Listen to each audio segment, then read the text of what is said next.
બોટાદ જિલ્લામાં રાણપુર તાલુકાના ઝાળેલા ગામથી ચોંકાવનારી અને દુઃખદ ઘટના સામે આવી છે, જ્યાં રખડતા શ્વાનના હુમલાથી પશુપાલકોને ભારે નુકસાન થયું છે। મળતી માહિતી મુજબ ગામની આસપાસ અચાનક રખડતા શ્વાને ઘેટાના ટોળા પર હુમલો કર્યો હતો। આ હુમલામાં આશરે 70 થી 80 જેટલા ઘેટાને નિશાન બનાવ્યા। ઘટનામાં લગભગ 40 જેટલા ઘેટાનું સ્થળ પર જ મોત નીપજ્યું હોવાનું સામે આવ્યું છે, જ્યારે આશરે 30 જેટલા ઘેટા ગંભીર રીતે ઈજાગ્રસ્ત થયા છે। આ બનાવ બાદ ગામમાં અફરાતફરીનો માહોલ સર્જાયો હતો। ઘેટા પાલક પરિવારમાં ભારે દુઃખ અને રોષ જોવા મળ્યો છે। સ્થાનિક પશુપાલકો દ્વારા ઈજાગ્રસ્ત ઘેટાને તાત્કાલિક સારવાર માટે ખસેડવામાં આવ્યા છે। ઘટનાની જાણ થતાં ગ્રામજનો દ્વારા તંત્રને જાણ કરી રખડતા શ્વાનના વધતા ત્રાસ સામે કડક કાર્યવાહી કરવાની માંગ ઉઠાવવામાં આવી છે। સાથે જ નુકસાન પામેલા પશુપાલકોને યોગ્ય વળતર આપવામાં આવે તેવી માંગ પણ કરવામાં આવી રહી છે। હાલ તંત્ર દ્વારા આગળની કાર્યવાહી હાથ ધરાય તેવી અપેક્ષા વ્યક્ત કરવામાં આવી રહી છે।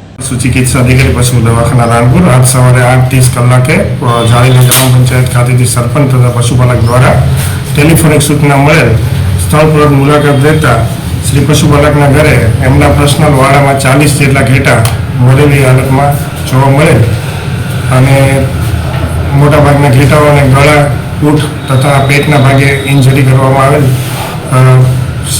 પશુ દ્વારા ઇન્જરી કરવામાં આવેલ હતું, જેના કારણે મરણ થયેલું હતું।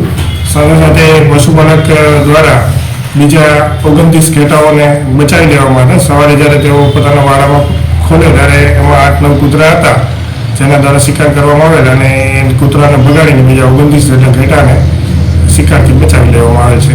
બાકી જે બીમાર ઘેટા હતા તેની મારા તથા મારી ટીમ દ્વારા સારવાર આપવામાં આવે છે અને મૃત પશુના ડેડ બોડીનો નિકાલ કરવા માટે સૂચના આપે છે પંચાયત।